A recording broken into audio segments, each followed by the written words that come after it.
आइए शुरुआत करते हैं। फर्स्ट क्वेश्चन आपके बुक का मैंने ले रखा है। क्वेश्चन दिया गया है कि निम्न चित्र में शैडो भाग का आपको एरिया ज्ञात करना है, छायांकित भाग का एरिया ज्ञात करना।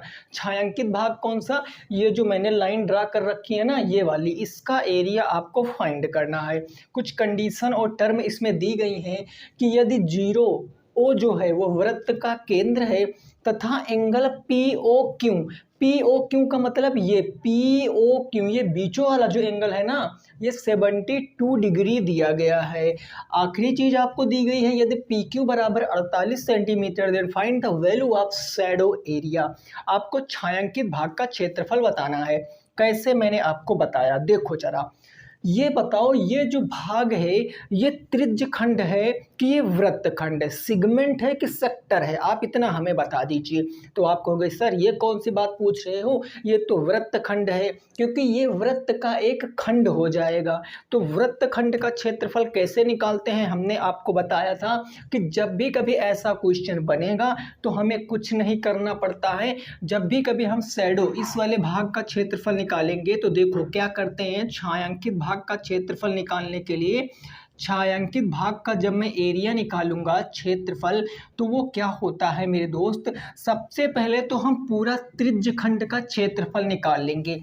जो आपका त्रिज्य खंड बनता है, त्रिज्य खंड जो त्रिज्याओं के मिलकर जो खंड, स्लाइस, पिज्जे की जो स्लाइस होती है वो वाली है ना, तो हम सबसे पहले करेंगे त्रिज्य खंड का क्षेत्रफल। तो मैं लिखता हूं त्रिज्य खंड का क्षेत्रफल, बात को समझते रहना, और माइनस कर दूंगा मैं त्रिभुज जो बन रहा है। कौन सा त्रिभुज बन रहा है? त्रिभुज देखो यहाँ पर पी ओ क्यू, त्रिभुज पी ओ क्यू का एरिया। बस इतनी बात करना है, लेकिन इसमें हमें अलग अलग चीजें निकालनी पड़ेंगी। सबसे पहले हम त्रिज्य खंड का क्षेत्रफल निकालते हैं, तो आइए हम इंडिविजुअल इसको सॉल्व करते हैं। हम सबसे पहले कहेंगे कि त्रिज्य खंड का क्षेत्रफल क्या होगा, है ना। आप भी साथ में सॉल्व करते रहिए, सारे बुक के क्वेश्चन है। त्रिज्य खंड का क्षेत्रफल क्या होता है? आप कहोगे सर जो वृत्त का क्षेत्रफल होता है पाई आर स्क्वायर, अगर इसमें इंटू कर दे थीटा बटे 360 का, तो ये हमारा निकल आता है त्रिज्य खंड का क्षेत्रफल। हमने कहा बहुत अच्छी बात है। तो आइए जरा पाई आर की वैल्यू रखेंगे 22/7 इंटू आर। रेडियस क्या है भाई? अगर ओ जो है, देखो अगर ओ वृत्त का केंद्र है तो केंद्र से लेकर सरकमफेरेंस तक की, परिधि तक की जो दूरी होती है वही त्रिज्या है। यानी त्रिज्या कितनी है इसमें? 25 सेंटीमीटर। तो ये हो जाएगा मेरे दोस्त 25 इंटू 25। 2 बार मल्टीप्लाई क्यों किया? क्योंकि स्क्वायर है, इंटू थीटा। अब थीटा का मतलब एंगल, एंगल देखो दे रखा है पी ओ क्यू, बीच वाले एंगल की बात हमेशा होती है, मतलब ये वाला एंगल कितने डिग्री? 72 डिग्री। तो हम पुट कर देंगे 72 डिवाइडेड बाई 360। भाई देखो ये 1 टाइम्स, ये 5 टाइम्स सीधे सीधे चला जा रहा है। 5 से हम इसको काट देंगे, कितनी बार जाएगा? 5 बार जाएगा। और कुछ तो कट नहीं रहा है, और कुछ बिल्कुल भी नहीं कट रहा। तो मैं क्या कह सकता हूं, इसका आंसर क्या आएगा भाई? 25 इंटू 5 इंटू 22/7। तो मैं कह सकता हूं 22 मल्टीप्लाई 25 इंटू 5 कितना होता है? 125, और डिवाइडेड बाई कितना हो गया? 7। अब यहाँ पर हम मल्टीप्लाई कराएंगे, 22 5 110 के जीरो हासिल कितना आ गया? 11। 22 दूना 44, 1 45, 10 55 के 5 हासिल कितना आ गया? 5। 22 1 22, 22 5 कितना हो गया? 2750/7 सेंटीमीटर स्क्वायर आ गया। ये बात आप समझे? ये त्रिज्य खंड का क्षेत्रफल आ गया 2750/7 सेंटीमीटर स्क्वायर। आप कहोगे जी बिल्कुल। अब त्रिभुज का क्षेत्रफल निकालेंगे। ये कैसा त्रिभुज है? आप कहोगे सर ये समद्विबाहु त्रिभुज है, क्योंकि ये दोनों रेडियस क्या होंगी? इक्विवेलेंट होंगी, बराबर होंगी। और जब बराबर होंगी तो हम यहाँ से राइट एंगल ट्रायंगल से निकाल सकते हैं। कैसे भाई? यहाँ से अगर मैं एल्टीट्यूड डाल दूं, यहाँ से अगर मैं क्या डाल दूं? लंब डाल दूं, तो ये जाएगा इस जो PQ साइड को है 2 बराबर भागों में डिवाइड कर देगा, और यहाँ पर एंगल बन जाएगा कौन सा? 25। अब देखो PQ आपको दे रखा था, PQ कितना? 48 दे रखा था। ये पूरी लाइन 48 है, तो मैं कह सकता हूं कि भाई अगर ये पूरी 48 है तो मैं इसको कह सकता हूं ये 24 होगी, और इधर वाली वाली भी 24 हो जाएगी। आप कहोगे जी बिल्कुल हो जाएगी।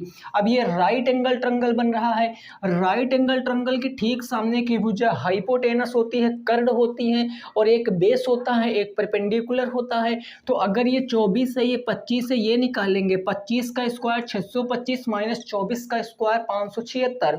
625 से 576 को सब्ट्रैक्ट करेंगे 49, 49 का रूट लेंगे तो ये 7।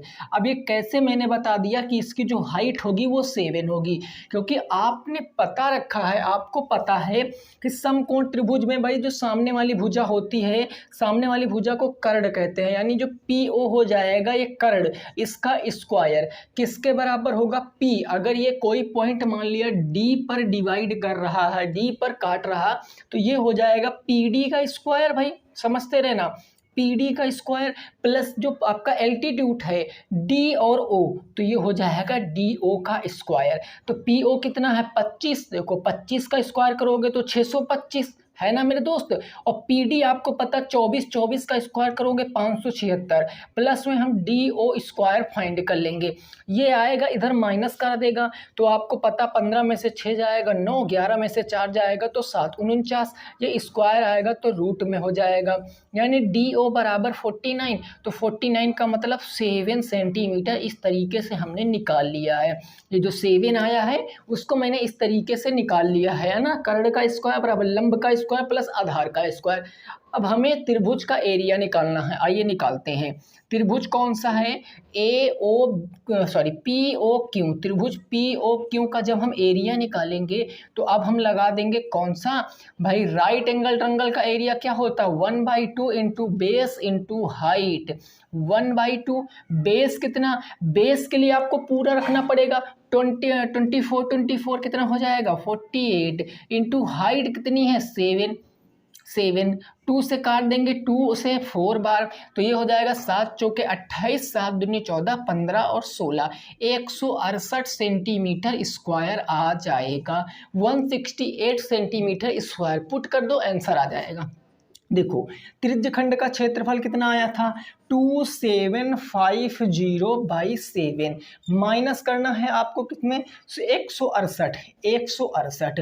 तो जब आप इसको फर्दर सॉल्व करोगे 7 अट्ठे 56, 7 छंग 42, 5 47 के 7 4 आ गया, 7 एकम 7 4 11, और ये आ गया माइनस करा दोगे 2756 माइनस 1176/7। जब आप इसको सॉल्व कर लोगे तो मैं इसको रफ करता हूं ताकि इसकी कोई आवश्यकता न पड़े और आपको आसानी से समझ आ जाए। 6 से 6 जाएगा 0, 5 से 7 जाएगा नहीं, 15 से 7 जाएगा तो 8 बचेगा, यहाँ 6 से 1 जाएगा तो 5 बचेगा, 2 से 1 जाएगा तो 1 बचेगा। 1580/7 सेंटीमीटर स्क्वायर इस शैडो भाग का एरिया होगा। आंसर कितना आएगा सर 1580/7 सेंटीमीटर स्क्वायर इस क्वेश्चन का आंसर होगा। कुछ लोग इसको देखकर घबरा गए होंगे, लेकिन मैंने स्टेप बाय स्टेप बताया है तो आपकी समझ में आया होगा।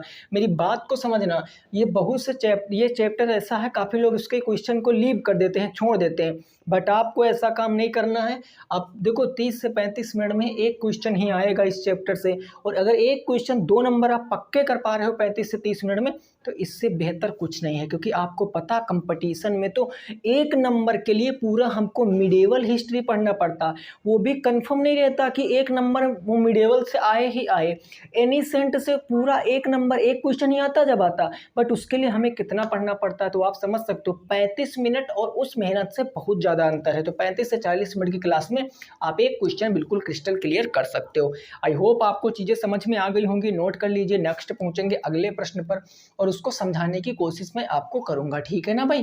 क्लियर हो गई बात, कोई परेशानी नहीं, सारे मित्रों को समझ में आ गया ना।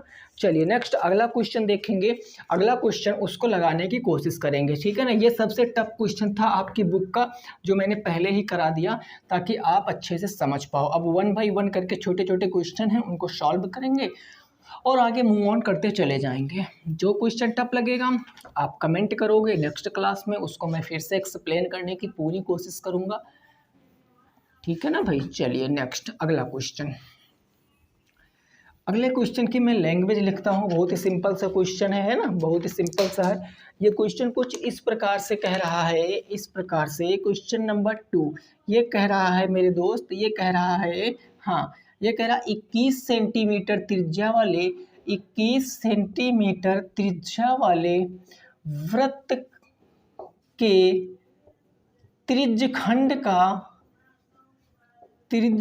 का क्षेत्रफल बताओ यदि एंगल जो है वो जो कोण है वो 120 डिग्री हो, 120 डिग्री हो।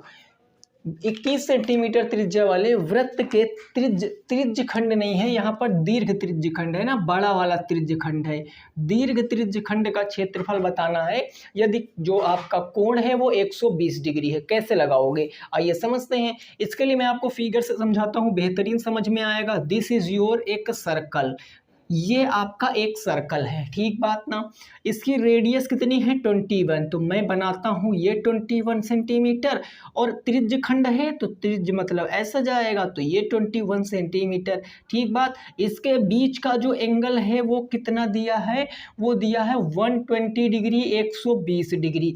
आपसे पूछे क्या है, दीर्घ वृत्तखंड, दीर्घ मतलब लंबे वाले का एरिया, मतलब इस पार्ट का एरिया पूछे है, इस पार्ट का एरिया। कैसे निकालेंगे बताओ, कैसे निकालते हैं भाई, बिल्कुल सिंपल है। इसको निकालने के लिए क्या करते हैं, हमने कल ही बताया है कि दीर्घवृत्त खंड का क्षेत्रफल कैसे निकालेंगे। दीर्घवृत्त खंड का क्षेत्रफल आपको पता है कि वृत्त का क्षेत्रफल भाई सर्कल का एरिया, भाई पूरे सर्कल का एरिया, माइनस क्या करते हैं लघु वृत्त खंड का क्षेत्रफल, लघु त्रिज्यखंड का, लघु त्रिज्यखंड का क्षेत्रफल, लघु त्रिज्यखंड का क्षेत्रफल। आइए निकालने की कोशिश पूरी करेंगे। तो सबसे पहले हम वृत्त का क्षेत्रफल निकालते हैं ना, तो इसी में पुट कर लेते हैं, हमें आगे करने की जरूरत नहीं। वृत्त का क्षेत्रफल पाई आर स्क्वायर माइनस त्रिज्यखंड का क्षेत्रफल पाई आर स्क्वायर इंटू थीटा बटे 360। बोलो मित्रों क्या यह बात समझ में आ गई है, आ गई है ना, ठीक है। अब आप क्या करोगे, वैल्यू पुट करो भाई। पाई की वैल्यू आप कह सकते हो 22/7 इंटू रेडियस, रेडियस कितनी है 21, तो ये हो जाएगा 21 इंटू 21 माइनस 22/7 इंटू रेडियस कितनी हो जाएगी 21 इंटू 21 इंटू थीटा कितना हो जाएगा 120 डिग्री डिवाइडेड बाई 360 डिग्री। बात बिल्कुल क्लियर, इतने में किसी को कोई दिक्कत नहीं। कट्टम कुटाई करना है हमको, 0 से 0 खत्म, 12 से काटेंगे कितनी बार में 3 बार में, 3 से काटेंगे 7 बार में, 7 से 7 हमारा खत्म। इधर बचा 21 इंटू 22, 7 से काटेंगे 3 बार में, कोई परेशानी नहीं सर। 22 तियाँ कितना हो गया 2 तियाँ 6, 2 तियाँ थे 66 इंटू 21 माइनस 22 इंटू 21, 21 दूना 42, 21 दूना 42, 4 46, 462। डन है ना जी इतनी चीजें। आइए सॉल्व करते हैं। 21 छक्का कितना होता है 6 कम 6 14 12, 126 के 6 हासिल आ गया 12। 126 में आप फिर से 12 जोड़ो, 6 2 8 2 1 3 1, 138 आ गया। 1386 माइनस के 462, हल कर लीजिए। 6 से 2 जाएगा तो 4 बचेगा, 8 से 6 जाएगा तो 2 बचेगा, 3 से 4 जाएगा नहीं, 13 से 4 जाएगा 9 बचेगा। 924 सेंटीमीटर इस क्वेश्चन का राइट आंसर। 924 सेंटीमीटर स्क्वायर क्या होगा मेरे दोस्त, इस क्वेश्चन का सही जवाब होगा। कितना होगा 926 सेंटीमीटर स्क्वायर हो जाएगा। क्लियर, डन है ना। चलिए आगे पहुंचते हैं, आगे मूव ऑन करते हैं अपने नेक्स्ट क्वेश्चन पे। क्वेश्चन नंबर जो होगा वो 3 होगा, आज की क्लास का प्रश्न संख्या 3 होगा, ठीक है ना। अगला क्वेश्चन, ये बात समझ के, अच्छा मैं यहाँ से अगर लघु वृत्तखंड का पूछता तो वो तो मैंने निकाल ही लिया है, मैं कुछ भी पूछता आप यहाँ से बता देते। जो मेन पार्ट है वो कल की क्लास का ही था, कल अगर आपने समझ लिया था तो ये मान के चलिए आज फिर आपने अच्छे से क्वेश्चनों को लगाना है। अब देखिए अगले क्वेश्चन में क्या दिया गया है। हाँ अगले क्वेश्चन में फिगर बना है, क्वेश्चन नंबर 3 में फिगर क्या बना है जरा इस बात को समझना है। चांद देखा है आपने, चंदा मामा वाला चांद, ये है आपका चांद, यहाँ पर है आपका सेंटर ओ, ठीक है, सेंटर ओ दिया गया है। उसके बाद ये है ए, ये है पी, ठीक है, ये दिया गया है मेरे दोस्त आपका कितने सेंटीमीटर 3.5 सेंटीमीटर, 3.5 सेंटीमीटर ये दिया गया है। तो क्वेश्चन में कहा गया है तो निम्न चित्र का या निम्न हम फिगर का या निम्न चित्र ही लिख लेते हैं, निम्न चित्र का की परिधि बताओ। परिधि का मतलब परिमाप, सरकमफेरेंस आपको बताना है। कैसे बताओगे सरकमफेरेंस, कैसे बताओगे सरकमफेरेंस। इसमें जो ओ है वो केंद्र है, ये लिखा नहीं बट मैंने बता दिया ताकि आप समझ पाओ। जो ओ है ये सर्कल का सेंटर है भाई, क्या है, सेंटर है। लगाइए इस क्वेश्चन को, बताइए क्या आएगा इस क्वेश्चन का राइट आंसर। देखो ये एक सेमी सर्कल है, ये एक क्या है, अर्ध परिमाप है। अब अर्ध परिमाप का आपको डायरेक्ट ही फार्मूला होता परिधि का, या आप इस बात को थोड़ा सा समझिए। अगर ये अर्ध परिमाप है दोस्त, जरा समझने की कोशिश करना, बहुत इंपॉर्टेंट बात है। अगर ये सेमी सर्कल है, अर्ध गोला है, अर्ध गोला यानी अर्ध सर्कल, अर्ध वृत्त, अगर ये अर्ध गोला है, सर्कल है, तो इसका जो सरकमफेरेंस होगा, इसकी जो परिधि होगी वो पूरे वृत्त की आधी होगी। अरे बोलो, पूरे वृत्त की जो भी परिधि होगी वो इसकी आधी होगी। तो हम कह सकते हैं इसकी जो परिधि होगी यानी अर्ध वृत्त की जो परिधि होती है वो क्या होती है, पूरे वृत्त की परिधि होती है 2πr। इसका हाफ करेंगे 2। लेकिन यहाँ एक और बात है, यहाँ पर दो रेडियस हैं। आप ए ओ तक की दूरी को देखो, फिर ओ बी तक की दूरी को देखो, इस दो दूरियों को देखो। इन दो दूरियों को देखोगे तो इसमें दो चीज़ें कॉमन है। भाई सरकमफेरेंस का मतलब क्या होता है, अपने आप में इसकी बात को समझना। Circumference is just like a boundary. Circumference कुछ नहीं होता है, केवल किसी चीज़ की बाउंड्री होता है। जैसे मैं कह दूं आप किसी कमरे में रह रहे हो, उसके चारों तरफ अगर आप चल जाओ तो वो क्या हो जाएगा, कमरे की सरकमफेरेंस हो जाएगी। लेकिन अगर वही कमरे के अंदर कोई चीज़ आप प्रवेश कर दोगे तो वो क्या हो जाएगा, एरिया हो जाएगा। इस बात को आपको याद रखना है। तो मैंने कहा यहाँ 2r भी जुड़ेगा, तो ये हमने 2r भी यहाँ पर जोड़ दिया। ठीक है, अब देखो 2 से 2 क्या हो गया, बिल्कुल डिट्टो कैंसिल हो गया। तो यहाँ पर बचा क्या, पाई आर, और प्लस में बचा क्या, 2r। क्लियर। अब मैं कॉमन यहाँ पर ले सकता हूँ, देखो r में कॉमन ले लूँ तो अल्टीमेटली बचा क्या, पाई प्लस में 2 बचा। ये होता है फार्मूला। आपकी बुक में डायरेक्ट यही फार्मूला लिखा है, लेकिन बुकीज ज्ञान लेना बहुत खतरनाक है। डायरेक्ट फार्मूला आप कब तक लर्न करोगे मैथ में। मैथ का मतलब है कंसेप्ट, अगर कंसेप्ट पकड़ लिए तो सारे क्वेश्चन लगा पाओगे। फार्मूले रटोगे तो वही क्वेश्चन तक सीमित रह जाओगे जब डायरेक्ट चीज़ें पूछेगा। ठीक है ना। आइए यहाँ वैल्यू पुट कराते हैं। भाई आर की वैल्यू आपको गिवन है, कितना है, 3.5। ये 3.5 है। अब मैंने कहा था कि हम चीज़ें कभी पॉइंट में नहीं सॉल्व करेंगे, हम फ्रैक्शन में कन्वर्ट कर लेंगे। 3.5 के नीचे बटे 1 माना 10, 5 सत्ते 35, 5 दूनी 10, यानी जो रेडियस 3.5 थी उसको हम इजीली 7/2 कह सकते हैं, है ना। ठीक है सर, रखिए। तो मैं कह सकता हूँ ये 7/2 हो जाएगा, और पाई की वैल्यू होती है 22/7 और प्लस 2 हो जाएगा। अब इसको आप सॉल्व करिए फटाफट तरीके से। 7/2 और ये हो जाएगा 7 दूनी 14। अगर 22 में 14 जोड़ोगे तो 22 प्लस के 14 बटे हो जाएगा 7। अब इसको इधर समझिए, यानी ये हो जाएगा 7/2, समझते रहना। और ब्रैकेट में क्या बचेगा, 22 और 14, 4 2 6 और 2 1 3, 36/7। ये बचेगा 36/7। कोई चिन्ह नहीं लगा, मतलब कौन सा सिंबल लगा होगा, ब्रैकेट के बाहर और ब्रैकेट के अंदर के बीच में मल्टीप्लाई का। 7/2 इंटू क्या हो जाएगा, 36/7।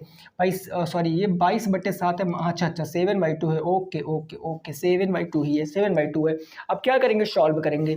7 से 7 खत्म, 2 से कटेंगे 18 टाइम्स में, तो जो इसकी हाफ सर्कल की सरकमफेरेंस आएगी वो 18 सेंटीमीटर आएगी। नोट कर सकते हो। इस क्वेश्चन का जवाब कितना होगा, 18 centimetre will be the right answer इस दिस क्वेश्चन। इस क्वेश्चन का जवाब 18 सेंटीमीटर होगा। फिर से समझना, ये कंसेप्ट बहुत जरूरी है। अर्धवृत्त का मतलब क्या होता है, जो वृत्त होगा उसकी हाफ ही अर्धवृत्त की परिधि होगी। वृत्त की परिधि होती 2πr। हाफ करने का मतलब 2 से भाग कर दिया, और प्लस 2 रेडियस जुड़ती है, एक ये रेडियस एक ये रेडियस, इनको जोड़ दिया तो 2 रेडियस हो गया। ये 2 से 2 कैंसिल, यहाँ बचा πr, यहाँ बचा 2r। दोनों में कॉमन रेडियस मिल रहा था r। आर को कॉमन ले लिया, ये हो गया पाई, यहाँ आर खत्म, प्लस के 2 हो गया, वैल्यू रखा, रेडियस है 7/2, ठीक है। 22/7 प्लस के 2, 7 दूनी 14, 22 में 14 जोड़ोगे तो 36, 36 बटे कितना हो गया 7, और बाहर था 7/2, 7 से 7 कैंसिल, 2 से 36 को भाग करेंगे 18 टाइम्स, बिल्कुल राइट आंसर होगा। 18 टाइम्स क्या हो जाएगा, बिल्कुल सही जवाब हो जाएगा इस क्वेश्चन का। उम्मीद करते हैं आपको समझ में आ गई होंगी बातें, ठीक है ना। चलिए नेक्स्ट अगला प्रश्न संख्या नंबर 4 देखेंगे, उसको समझेंगे। देखो सरकमफेरेंस में ऐसा होता है कि हम 2r को कंसीडर करते हैं, बट अभी अगले क्वेश्चन में अगर आप ऐसा कर दोगे तो क्वेश्चन गलत हो जाएगा, क्योंकि देखो जब एरिया होता है वो इक्वल डिवाइड होता है, क्योंकि एरिया का मतलब कोई चीज़ अंदर रखी है, लेकिन सरकम जो परिधि होती है उसका मतलब बाउंड्री होती है, ठीक है ना। तो इसलिए 2 रेडियस कंसीडर की जाती हैं, ठीक है। आइए अगला क्वेश्चन, बिल्कुल ऐसा ही क्वेश्चन है, बिल्कुल ऐसा, बस उसमें पूछे है कुछ और, ठीक है ना। तो मैं बनाता हूँ इस क्वेश्चन को, पूछे है कुछ और इसमें वैल्यू कुछ ऊट पटांग दी गई हैं। ये है सेंटर ओ, ये है ए, ये है बी। बस मैं वैल्यू देख लेता हूँ कितना दिया गया है, वैल्यू दिया गया है, हाँ भाई वैल्यू इस बार दिया गया है 5.6 सेंटीमीटर, ये दिया गया है। आपसे पूछे क्या गया कि दिए गए वृत्त, दिए गए अर्धवृत्त का एरिया, सेमी सर्कल का एरिया बताना, अर्धवृत्त का एरिया। अब बताइए क्या होगा इस क्वेश्चन का सही जवाब, सेमी सर्कल का एरिया क्या हो जाएगा, ठीक है ना। आज मैं आपको लास्ट में इस क्वेश्चन में, इस टॉपिक में जो एंगल के क्वेश्चन बनते हैं उसका बेसिक बताऊंगा, तो अंत तक जुड़े रहना, बहुत ज़रूरी चीज़ें हैं, ठीक है ना। देखो बहुत आसान है सर, पूरे सर्कल का एरिया क्या होता है भाई, पूरे सर्कल का एरिया, अगर मैं वृत्त के क्षेत्रफल की बात करूंगा, एरिया ऑफ सर्कल, तो होता है पाई आर स्क्वायर।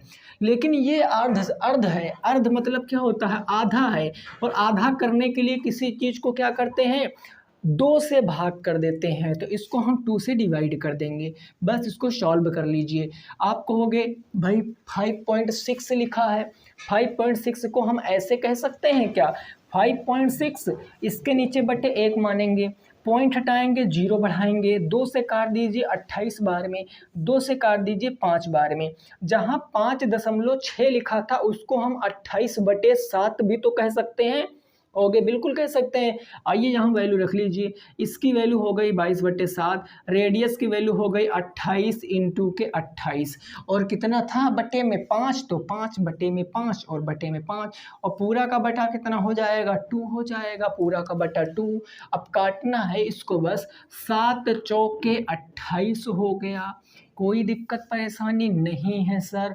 आइए 4 दूनी 8 और 4 दूनी 8, 88 इंटू 28 बटे 5 पंजे कितना हो गया 25 हो गया, 5 पंजे 25, और पूरे के बटे देखो, पूरे के बटे 2 है तो पूरे के बटे 2 हो गया।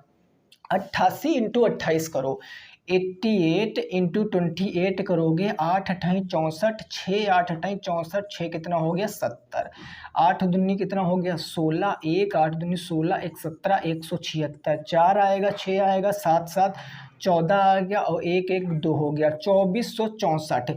ऊपर आएगा यहाँ 2464, हमने लिखते हैं यहाँ पर भाई, यहाँ लिखते हैं 2464, और नीचे 5 पंजे कितना हो गया 25 हो गया, ठीक है ना, और ये हो गया बटे के 2, ठीक क्लियर। अब एक परिमेय संख्या ऊपर ये ऐसे है, ये एक परिमेय संख्या है, नीचे भी एक परिमेय संख्या, और इस परिमेय संख्या का हम क्या कर रहे हैं, भाग कर रहे हैं, डिवाइड कर रहे हैं। तो आपको पता है जब हम 2 परिमेय संख्याओं को भाग करते हैं कुछ इस प्रकार से, तो ये क्या होता है, पहली वैसे ही रहती है, भाग के स्थान पर मल्टीप्लाई का चिन्ह, और ये पलट जाती है, Q/P बन जाती, Q से Q को ख़त्म, P से P को काट देते हैं। वही काम यहाँ पर भी करना है भाई, ऊपर 24/64 ऊपर लिखोगे ही लिखोगे, है ना, और ये 25। अब ये 2/1 हम भाग ही तो कर रहे हैं, ये ऊपर जाएगा तो 1/2 बन जाएगा, है ना, 1/2 बन जाएगा। सॉल्व करोगे, 2 से इसको काट दो, 2 1 कम 2, 2 दूनी 4, 2 3 6 और 2 दूनी 4, 1232/25, 1232 बटे हो गया 25। सॉल्व कर सकते हो भाई। आसानी से बिल्कुल। 25 चौके कितना हो गया 100, 25 चौके 100, 23 बच गया 232, 25 अठे हो गया 200, कितना बचा 32। दशमलव लगाओगे, जीरो बढ़ाओगे भाई, दशमलव बढ़ाओ, 25 अठे 200 ने 25 नवैया 225 हो जाएगा, 25 नवैया 225, 7 बच गया, दशमलव जीरो बढ़ाओगे तो 25 दूना 50, 25 अट्ठे 200, आंसर आएगा 49.28 सेंटीमीटर स्क्वायर। इस क्वेश्चन का जवाब होगा 49.28 सेंटीमीटर स्क्वायर इस क्वेश्चन का जवाब होगा। देखो सारे क्वेश्चन कैलकुलेटिव हैं, छोड़ना है तो छोड़ सकते हो, बट मेरे दोस्त रियलिटी से आप भाग नहीं सकते हो, क्योंकि यही असलियत है इस चैप्टर की, यही इस चैप्टर का सार है। ठीक है ना, जितना प्रैक्टिस करोगे उतना ही चीज़ें समझ में आएगी, क्योंकि प्रैक्टिस क्या कराती है, इम्प्रूवमेंट कराती है। जितना बार प्रैक्टिस उतना चीज़ें समझ में आएंगी। क्लियर, आगे बढ़ते हैं भाई, है ना। चलिए नेक्स्ट अगला क्वेश्चन देखते हैं। अब थोड़े से सिंपल प्रश्न आने लगेंगे, तो अब आपको जल्दी जल्दी सॉल्व करना है, क्योंकि अभी 2-3 प्रश्न हैं। सारे मैंने क्वेश्चन ले लिए इस चैप्टर के, जितने आपके गाइड में दिए गए थे, है ना, वो सारे मैंने ले लिए। बाकी अगर कोई ऐसा क्वेश्चन इस चैप्टर का जो आपसे नहीं सॉल्व हो रहा, तो डिस्क्रिप्शन बॉक्स में टेलीग्राम चैनल की लिंक है, वहाँ पर, या आप ऑफिशियल व्हाट्सएप नंबर पर भी क्वेश्चन को सेंड कर सकते हो। मैं बहुत जल्द रिप्लाई करने की कोशिश करूँगा, है ना। चलिए अगला नेक्स्ट क्वेश्चन नंबर 5 लेते हैं। क्वेश्चन नंबर 5 क्या कह रहा है, जरा उसकी बातों को समझने का प्रयास करना है। हाँ, क्वेश्चन नंबर 22 कह रहा है, एक वृत्त का क्षेत्रफल 154 सेंटीमीटर स्क्वायर है।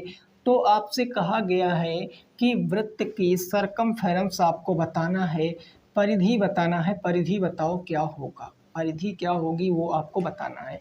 कैसे बताओगे भाई, बिल्कुल सिंपल सा क्वेश्चन, इसमें तो डायग्राम बनाने की नीड ही नहीं, हमको आवश्यकता ही नहीं है। क्यों?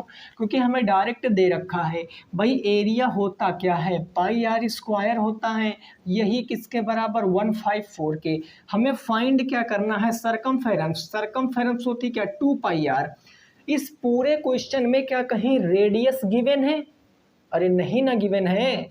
और बिना रेडियस के आप कैसे निकालोगे सरकमफेरेंस? याद करो कल की क्लास को, मैंने क्या बताया था कि अगर रेडियस नहीं पता है ना, तो आप एरिया निकाल सकते हो सर्कल का, ना तो सर्कल का सरकमफेरेंस, ना तो सेगमेंट का एरिया, ना तो चाप की लंबाई, ना तो सेक्टर का एरिया, यानी कुछ भी, नथिंग, आप कुछ भी नहीं निकाल सकते हो।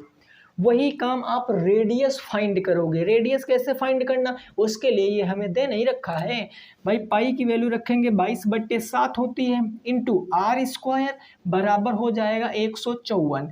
22/7 उधर जाएगा, पलट जाएगा, तो R square is equal to 154 into ये 7 ऊपर हो जाएगा, 22 नीचे आ जाएगा, 2 सत्ते 14, 2 सत्ते 7 बार में कट जाएगा, 7 इंटू 7, आर जाएगा रूट में 7 इंटू 7 के ऊपर एक पेयर बन रहा ना, तो रेडियस आ जाएगी 7 सेंटीमीटर।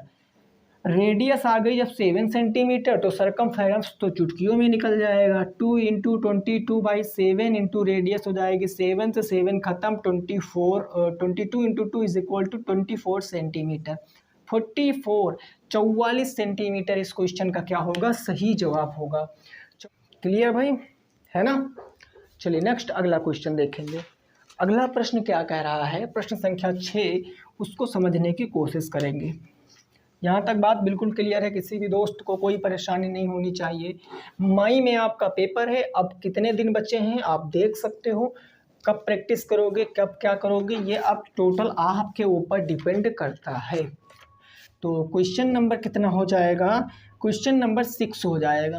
क्वेश्चन नंबर 6 क्या कह रहा है, हाँ क्वेश्चन नंबर 6 ये कह रहा है, जरा मेरी बात को समझने का प्रयास। फिगर बना है, इस बार फिगर बना है, ऐसे करके पूरा फिगर बना है, ठीक है ना। और ये आपको दिया गया है भाग, ये आपको भाग दिया गया है, ठीक है भाई। ये सेंटर दिया गया है O, ठीक है। ये यहाँ से रेडियस दी गई है, कितनी रेडियस दी गई है इस बार? तो इस बार रेडियस मेरे भाई दी गई है 0.7 सेंटीमीटर। ये तो बहुत ज़्यादा पॉइंट में दे दिए यार, तो ये भी 0.7 सेंटीमीटर हो जाएगा, ठीक है। ये भी 0.7 सेंटीमीटर हो गया। ये एंगल आपको दे रखा है, एंगल 90 सेंटीमीटर, 90 डिग्री एंगल है, 90 डिग्री है। आपसे पूछे हैं कि बने त्रिज्यखंड का क्षेत्रफल, इसमें जो त्रिज्यखंड बना है ना, वो उसका एरिया आपको बताना है, बने त्रिज्यखंड का क्षेत्रफल। ये लास्ट क्वेश्चन है, उसके बाद मैं आपको जो सारे आपके एंगल वाले क्वेश्चन बनते हैं उनका बेसिक आपको इसी क्लास में बताने वाला हूँ, ठीक है ना, बेसिक। तो उसको सीख कर ही आपको जाना है। बने त्रिज्यखंड का क्षेत्रफल, भाई यही त्रिज्यखंड बन रहा है, यही तो त्रिज्यखंड बन रहा है, अरे बोलो यही तो बन रहा है, इसी का एरिया निकालेंगे, इसी का एरिया निकालेंगे। तो इसका एरिया हम कैसे निकालेंगे? अब देखो इस क्वेश्चन में केवल इस लाइन को बढ़ा के क्या किया गया है, आपको भयभीत किया गया है, भयभीत किया गया है आपको किस चीज़ के लिए? केवल इस लाइन को ड्रा करने के लिए। इस लाइन से हमें कोई मतलब नहीं, इसको ये खींची भी ना होती तो भी हमसे कोई मतलब नहीं था, क्योंकि हमसे त्रिज्यखंड का क्षेत्रफल पूछे है। अगर आर्क का क्षेत्रफल, आर्क की लंबाई पूछते तो हमें इसकी आवश्यकता होती, हमें तो सीधे त्रिज्यखंड का क्षेत्रफल, तो हम इसको रफ भी कर सकते हैं। तो सीधे त्रिज्यखंड का क्षेत्रफल निकालो, फार्मूला तो हमें पता ही है भाई, त्रिज्यखंड का क्षेत्रफल क्या होता है? पाई आर स्क्वायर इंटू थीटा बटे 360। अरे बोलो मित्र यही तो होता है। तो ये 22/7 हो गया। रेडियस है 0.7, ये है 0.7। पॉइंट को कैसे लिखेंगे? 7/1, 7/10। अरे बोलो 7/10, इसका स्क्वायर 7/10 इंटू एंगल है 90 डिवाइडेड बाई 360। 9 से काटेंगे 1/4 टाइम्स में जाएगा। भाई देखो और कुछ कट रहा ना? बिल्कुल कट रहा है। 2 से ये काट देंगे, 2 से 11 बार में, 7 से 7 ही खत्म हो गया, है ना। तो ये कितना आंसर आएगा जरा देख कर बताना भाई। आंसर कितना आएगा? 11 सते 77 ऊपर आ जाएगा और 10 दहम 100 चौको 100 दूनी 200 आ जाएगा। अरे तो बहुत कम आंसर आ रहा। 77, 11 सते 77 बटे 10 दहम 100 दूनी 200। अब इसको क्या कर सकते हैं? इसको हम भाग करेंगे, या ना ही करें तो ज़्यादा बेहतर रहेगा। पॉइंट में चीज़ें जाएंगी तो हम सीधे सेंटीमीटर स्क्वायर लिखकर यहीं पर रुक जाएंगे, पॉइंट में हम नहीं करेंगे, ठीक है ना। तो ये मैंने जितने गाइड के क्वेश्चन थे करा दिए, अब और भी क्वेश्चन मैं कराऊंगा, लेकिन पहले मैं आपको चीज़ें बताऊंगा जो एंगल पर लगेंगी, क्योंकि कुछ क्वेश्चन है जो एंगल और इससे रिलेट कॉम्बो बनेंगे क्वेश्चन, है ना, बोथ होंगे, यहाँ से और वहाँ से दोनों कंप्लीट क्वेश्चन होंगे। तो वो भी मैं बता देता हूँ बेसिक चीज़ें जो समझना आपके लिए बहुत ज़रूरी। वो थ्योरम आप कहीं नोट कर लेना भैया, बहुत इंपॉर्टेंट थ्योरम है। जीवन में जब तक मैथ पढ़ोगे तब तक वो थ्योरम आपके काम आती रहेंगी। तो बढ़िया सा एक कॉपी पर 2-3 पन्ने में ये चीज़ें लिख लो, और जहाँ भी बैठते हो पढ़ने वहाँ पर चिपका लो। एग्ज़ाम तक इनको रोज़ नज़र से चाय पानी सबके साथ लेते रहना, आपको समझ में आएगा, ठीक है ना। फर्स्ट थ्योरम क्या है, ज़रा फर्स्ट थ्योरम की बात को समझने की कोशिश करना। जब भी कभी एक कोई सर्कल बनता है, जब भी कभी कोई एक सर्कल बनेगा, एनी सर्कल, है ना, इस सर्कल का सेंटर क्या हो जाएगा? ओ हो जाएगा, ये ओ हो जाएगा, और ये सेंटर की क्या हो जाएगी? ए बी, ए बी जीवा कोड हो जाएगी, ए बी जीवा, ठीक है ना। इसी जीवा से अगर मैं इसके परिधि पर एंगल बनाऊं, इसी जीवा से अगर मैं इसकी परिधि पर एंगल बनाऊं, और इसी जीवा पर मैं इसके सेंटर पर एंगल बनाऊं, ये एंगल और ये एंगल का रिलेशन होता है। क्या होता है? जरा बात को समझने का प्रयास करना। अगर मैं इसका नाम डी दे देता हूँ, तो जो एंगल ए डी बी है, जो ए डी बी एंगल है, ये हाफ होगा, हाफ ऑफ एंगल किसके? ए ओ बी के, ए ओ बी के। ये मैं अगर लैंग्वेज में बोलूँ तो कैसे बोलूँगा कि परिधि पर बना एंगल, जब एक ही जीवा की बात करेंगे, अगर वृत्त में एक ही जीवा से उसके परिधि पर एंगल बन रहा है और उसके सेंटर पर बन रहा है, तो परिधि पर बना एंगल सेंटर पर बने एंगल के हमेशा आधा होता है। ये फर्स्ट है और इस पर बेस्ड दिखा देंगे मैं आपको, आप देख भी लोगे। 4 से 5 क्वेश्चन आए हुए हैं इसी थ्योरम पर बेस्ड। थ्योरम समझिए, आंसर पाइए, ठीक। अब इसका मैं रिवर्स भी तो कह सकता हूँ कि एंगल ए ओ बी यानी सेंटर वाला angle 2 times of angle A D B के होगा। ये दो थ्योरम है जो आपको याद रखनी है इस फिगर से। केंद्र पर बना एंगल परिधि पर बने एंगल के आधा होगा, है ना। केंद्र पर बना एंगल परिधि पर बने एंगल के 2 गुना होगा। परिधि पर बना एंगल केंद्र पर बने एंगल के क्या होगा, वो हो जाएगा मेरे दोस्त आपका आधा। ठीक है ना, ये पहली बात हो गई। दूसरी बात है, समझिए सेकंड कंसेप्ट क्या है वो समझना है। सेकंड कंसेप्ट ये कह रहा है कि यह एक सेंटर है, यह एक का सर्कल है, सर्कल का यह क्या है, एक सेंटर है। अब ये सेंटर है और मैं कह दूं ये हो गया अर्धवृत्त। भाई ये अगर ए और बी, ए और बी, अब यहाँ कंडीशन समझना। मैंने कहा इफ यदि ए बी क्या है, डाईमीटर है, यदि ए बी व्यास है, यदि ए बी क्या है मेरे दोस्त, व्यास है, तो व्यास क्या करता है, डाईमीटर एक्चुअल में करता क्या है, डाईमीटर सर्कल को 2 इक्वल पार्टों में डिवाइड कर देता है। भाई आप क्या करो, आप कोई गोल वाली चीज़ देखो, बॉल ले लो, बॉल, बॉल में क्या होता है, जहाँ से लेदर सिली हुई होती है, लेदर जहाँ से सिली हुई होती है, उस लेदर से अगर मैं बॉल को, वैसे बॉल 3D फिगर होता है, बॉल को इसमें कंसीडर नहीं कर सकते हैं, मेरी बात को याद रखना, मैं समझाने की कोशिश कर रहा हूँ। उसको जब 20 से काटेंगे तो 2 पार्टों में डिवाइड होगा, क्योंकि वो ही क्या हो जाता है, उसका डायमीटर हो जाता है। ठीक है ना, तो डायमीटर हमेशा 2 पार्टों में डिवाइड करता। अब डायमीटर में कोई सा भी एंगल बना लो, डायमीटर में कोई सा भी एंगल बना लो, सारे एंगल 90 डिग्री के होते हैं। मान लिया ये है सी, ये है डी, ये है ई, तो कोई सा भी एंगल बना लो। अगर मैं यहाँ से कह दूँ, इस थ्योरम से मैं कह दूँ कि अगर एंगल ए सी बी पूछ लूँ, या एंगल ए डी बी पूछ लूँ, या फिर एंगल ए ई बी पूछ लूँ, कोई सा भी एंगल पूछ लूँ, अर्धवृत्त में बना एंगल हमेशा कितने डिग्री का होगा, 90 डिग्री का होगा। और ये बहुत इंपॉर्टेंट बात है, जैसे जीवन के लिए जल जरूरी है वैसे सर्कल के लिए ये थ्योरम जरूरी है कि अगर एंगल ए सी बी पूछे, ए डी बी पूछे, ए ई बी पूछे, सारे 90 डिग्री होंगे। क्या सर ऊपर ही यही लॉजिक लगेगा? नहीं, ये लॉजिक नीचे भी लगेगा, क्योंकि नीचे भी तो भैया सर्कल का है, सेमी सर्कल ही तो है नीचे भी, तो नीचे भी जितने एंगल बनेंगे, ये एंगल, ये एंगल, ये एंगल, यानी इसका नाम मैं दे देता हूँ एफ, इसका नाम मैं दे देता हूँ कौन सा, इसका नाम दे देता हूँ एफ के बाद जी, इसका नाम एच, तो ये जितने भी एंगल बनेंगे ये भी 90 डिग्री होंगे, ये बिल्कुल फिक्स होता है। ये भी कितने डिग्री होंगे, 90 डिग्री होंगे। ये दूसरी थ्योरम होती है, ठीक है ना, दूसरी थ्योरम। तीसरी थ्योरम आप यहाँ से समझिए, तीसरी थ्योरम क्या है, थर्ड थ्योरम।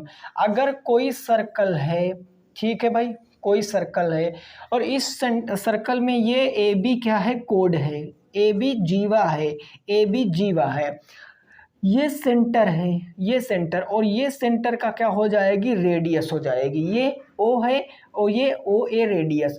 अगर रेडियस से आप ए बी को, ए बी पर एल्टीट्यूड डालोगे, अगर ओ से ए बी पर आप एल्टीट्यूड डालोगे, लंब डालोगे, तो ये इसको 2 बराबर भागों में डिवाइड करेगा। यानी अगर मैं यहाँ से कहना चाहूँ तो ये ए डी बराबर किसके होगा, डी बी के होगा, ए डी बराबर किसके होगा, डी बी के होगा।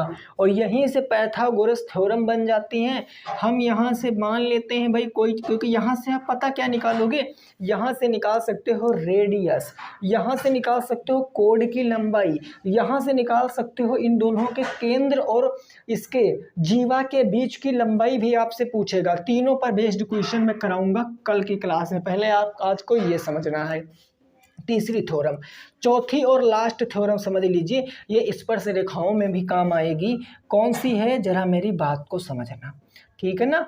कोई सा भी मैं सर्कल के बाहर मैं यहाँ पर मान लिया कोई सा भी पॉइंट ले लेता हूँ, मैंने पॉइंट पी ले लिया, सर्कल के बाहर मैंने पॉइंट पी ले लिया, और यहाँ से मैं इसको टच करते हुए 2 लाइनें ड्रा कर दूँ, 2 लाइनें मैंने ड्रा कर दिया। यहाँ पर मीट हो रही सर्कल पर पॉइंट ए पर, यहाँ मीट हो रही पॉइंट बी पर। जब भी कभी ऐसा केस बनेगा तो ऑलवेज पी ए ये बराबर होगा पी बी के, ये हमेशा बराबर होगा, हमेशा बराबर होगा। एक ही बिंदु से अगर मैं सेम लाइनें खींचूं अलग अलग डायरेक्शन में, जहां पर भी मीट करेंगी सर्कल से, दोनों क्या होंगी, इक्वल होंगी, दोनों क्या होंगी, बराबर हो जाएंगी। क्लियर हो गई बात ना। फर्स्ट क्वेश्चन से फर्स्ट क्वेश्चन यहाँ लिखा हुआ है, क्वेश्चन को पढ़ना है, समझना है और उसके बाद क्वेश्चन का आंसर देना है, ठीक है ना। क्वेश्चन कह रहा है कि दिए गए चित्र में एंगल पी एस क्यू बराबर 40 डिग्री, तो फाइंड करना है कि ओ पी क्यू का मान क्या होगा। इस ओ पी क्यू का मान बताना। यदि ओ जो है वो वृत्त का सेंटर है, वृत्त का क्या है, केंद्र है। आइए फिगर पे मूव करते हैं। ये आपके सामने फिगर बना हुआ है। अब क्वेश्चन को आपको इसी फिगर के थ्रू सॉल्व करना है। टोटल मैंने 4 प्रॉपर्टी आपको कल बताया था क्लास के लास्ट में, उन सारी प्रॉपर्टी को अप्लाई करना है और आंसर आप यहाँ से ले पाओगे। अब मैं शुरुआत करता हूँ इस प्रश्न में। देखो, आपको जब भी कभी एंगल ऐसे दे दे, मान लिया कोई भी एंगल यहाँ दे दे ए बी सी, तो इसका मतलब क्या होता है, ऑलवेज वो मिडिल वाले एंगल की बात करता है, बीच वाले एंगल की बात करता है। चूंकि यहाँ बी है, लेकिन इस क्वेश्चन में देखो बीच में क्या है, एस है, यानी जो एंगल हमें गिवन है 40 डिग्री, ये किसकी वैल्यू है, एस वाली की वैल्यू है। तो यहाँ पर देखो पी क्यू और ये एस है भाई, ये एस है, पी एस क्यू। तो इस एंगल का मान कितना है, 40 डिग्री है, ये 40 डिग्री इस एंगल का मान है। अब हम यहाँ से इजीली अपने आंसर को निकालेंगे। तो आइए फिर मैं आपको निकाल कर बताता हूँ और साथ में आप भी ट्राई करोगे। देखिए, वृत्त की सर्कल की जितनी भी रेडियस होती हैं वो आपस में इक्वल होती हैं। अगर मैं बात करूं OP और OQ, ये इक्वल होगा, है ना। मैं यहाँ से सॉल्व करता हूँ क्वेश्चन, तो मैं लिखूंगा कि जो OP है ये बराबर किसके होगा, OQ के होगा। क्यों होगा, क्योंकि ये त्रिज्याएं हैं, ये एक ही वृत्त की रेडियस हैं, और वृत्त की कितनी भी रेडियस हो जाए वो क्या होती हैं, सब आपस में बराबर होती हैं। अगर ये त्रिज्याएं बराबर हैं, अगर ये साइड इस साइड के बराबर है ट्रायंगल के, तो ये एंगल भी इस एंगल के क्या हो जाएगा, बराबर हो जाएगा। कैसे बराबर होगा, तो मैं यहाँ पर लिखूंगा कि angle O P Q is equal to angle O Q और पी। ये क्यों होगा, क्योंकि ये करस्पोंडिंग साइड की करस्पोंडिंग एंगल है, यानी ये क्या है, संगत भुजा के संगत कोण है, संगत भुजा के संगत कोण, ऐसे हम यहाँ पर लिख लेंगे, है ना। अब आपको करना क्या है, इन दोनों को लेट कर लेना है। मैं मानता हूँ ये x डिग्री है, तो ये भी अपने आप में कितना हो जाएगा, x डिग्री हो जाएगा। अब ये 40 डिग्री है, तो ये एंगल कितना डिग्री होगा भाई, एक ही कोड पर, एक ही जीवा से उसके परिधि पर बना एंगल सेंटर पर बने एंगल का आधा होता है। या रिवर्स हम कहेंगे कि एक ही कोड से उसके सेंटर पर बना एंगल उसकी परिधि पर बने एंगल के क्या होता है, 2 टाइम्स होता है। तो हम यहाँ से क्या कह सकते हैं मेरे दोस्त, कि जो एंगल हमारा पी ओ क्यू है, एंगल पी ओ क्यू है, ये 2 times of angle P S Q के होगा, पी एस क्यू के। तो इजीली मैं यहाँ से वैल्यू निकालूंगा, 2 इंटू पी एस क्यू हमें बता है 40 डिग्री, तो वी कैन पुट 40 डिग्री। तो ये हमारा कितने डिग्री आ जाएगा, 80 डिग्री आ जाएगा, 80 डिग्री आ जाएगा।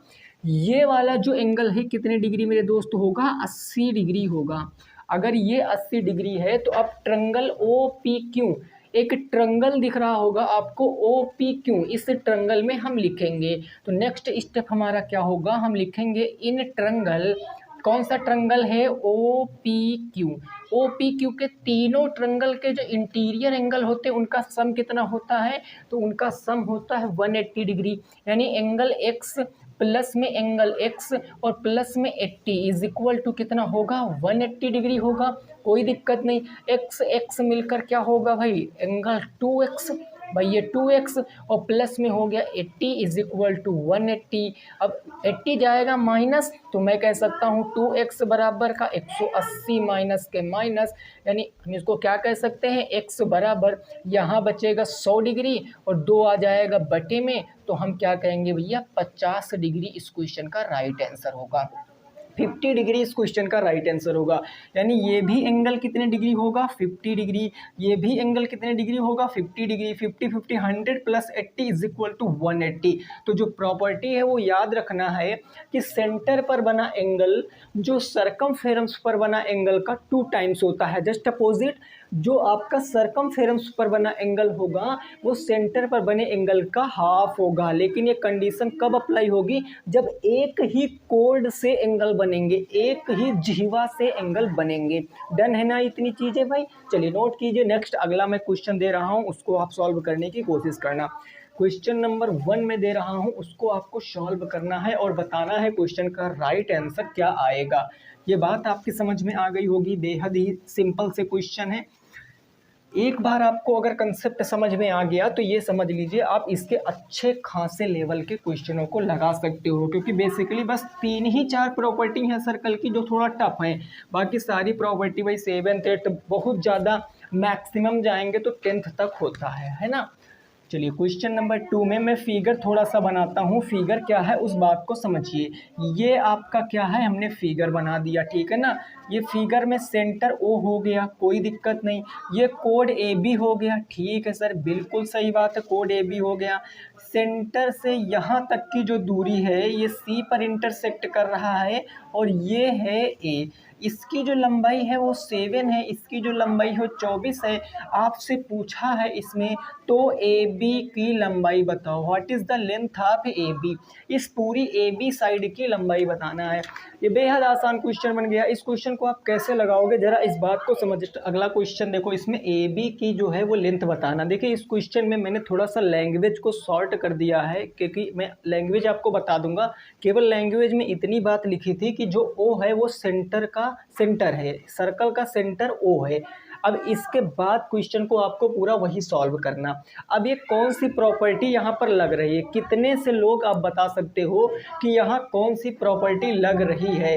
प्रॉपर्टी ये लग रही है कि जब सेंटर से सामने वाली कोड पर हम एल्टीट्यूड डालते हैं, लंब डालते हैं, तो जो एल्टीट्यूड है वो कोड को 2 इक्वल पार्ट में डिवाइड करता है।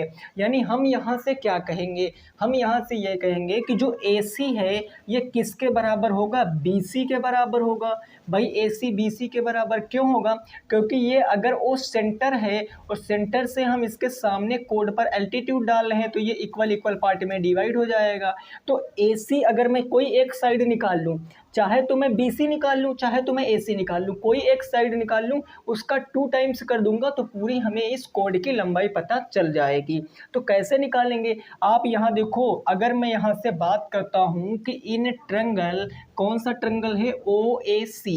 ये जो OAC है इसमें क्या है भाई, जो एंगल C है, एंगल C ये 90 डिग्री है। अब आपको पता है जब भी कभी हम लंब डालते हैं, एल्टीट्यूड डालते हैं ना, तो वहाँ ऑलवेज 90 डिग्री का जो एंगल होता है वो जनरेट किया जाता है, बनता है यहाँ 90 डिग्री। अगर ये 90 डिग्री है तो 90 डिग्री के बिल्कुल ठीक सामने वाली साइड कौन सी होती है, बिल्कुल सामने वाली साइड वो होती है आपकी कौन सी साइड, ये हो जाती है आपकी मेरे दोस्त हाइपोटेनस।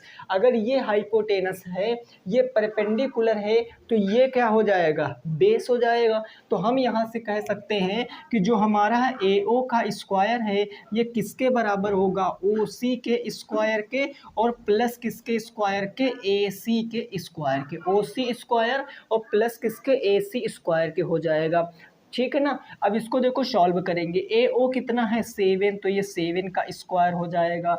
OC जो है ये OC 24 है तो ये 24 का स्क्वायर हो जाएगा। ये AC हमें फाइंड करना। आइए 7 का स्क्वायर 49 होता है और 24 का स्क्वायर 576 होता है, प्लस हो जाएगा AC का स्क्वायर। 576 प्लस से इधर आएगा माइनस में, तो 49 माइनस के 576 इज इक्वल टू AC का स्क्वायर। 9 से ये 6 से 9 जाएगा नहीं, 16 से 9 जाएगा, 7 बच गया। 6 से 4 जाएगा तो 6 से 4 जाएगा तो 2 बच गया, और ये 5 to 7 वो भी किसका, माइनस का। ये माइनस का 527 बचेगा दोस्त। कैसे भाई, देखो 6 17 16 से 7 9 जाएगा तो 7 बचेगा, 9 7 16, 6 से आप अगर 6 से 4 जाएगा तो 2 और 5 ये बच गया, -5 to 7 बचेगा। और ये स्क्वायर आएगा तो ये रूट में आएगा। अब इस देखो इस क्वेश्चन, ये क्वेश्चन जो है विवाद में है, ये विवाद वाला क्वेश्चन है। अब मैंने इस क्वेश्चन को लिया क्यों है, ताकि बहुत सारे स्टूडेंटों का कन्फ्यूज़न रहता है, वो कन्फ्यूज़न मेरे को दूर करना है बस केवल। देखो एक बात मैंने बताई थी कि राइट एंगल ट्रायंगल बनता कब है। भाई राइट एंगल ट्रायंगल बनने में ये है कि जो सबसे बड़ी साइड है उसका स्क्वायर प्लस जो दो अदर साइड होती हैं उनका स्क्वायर, अगर उन दोनों के स्क्वायर का सम करें वो आपस में इक्वल होता है। बट यहाँ कंडीशन क्या लग रही है, यहाँ माइनस में, ये साइड माइनस में आ रही है, और ये जब साइड माइनस में आ रही है आपको पता है कि ट्रायंगल की कोई भी साइड माइनस में नहीं हो सकती, कोई भी साइड निगेटिव नहीं हो सकती, क्योंकि यही तो मेथड है। लेकिन इस क्वेश्चन को मैंने इसलिए बताया क्योंकि काफ़ी सारे लोग इसका आंसर सीधे ये कहेंगे अगर ये 7 है या 24 है तो 25 इसको समझते हैं, और ये भी 25, क्योंकि 7 24 25 का ट्रिपलेट होता है, but triplet is not apply in this question. Reason behind, क्योंकि यहाँ पर ये जो शर्त है, जो कंडीशन है राइट एंगल ट्रायंगल की, वो फॉलो ही नहीं कर रहा। राइट एंगल ट्रायंगल कहता है कि हाइपोटेनस का स्क्वायर जो होगा वो परपेंडिकुलर का स्क्वायर प्लस बेस के स्क्वायर के बराबर होगा।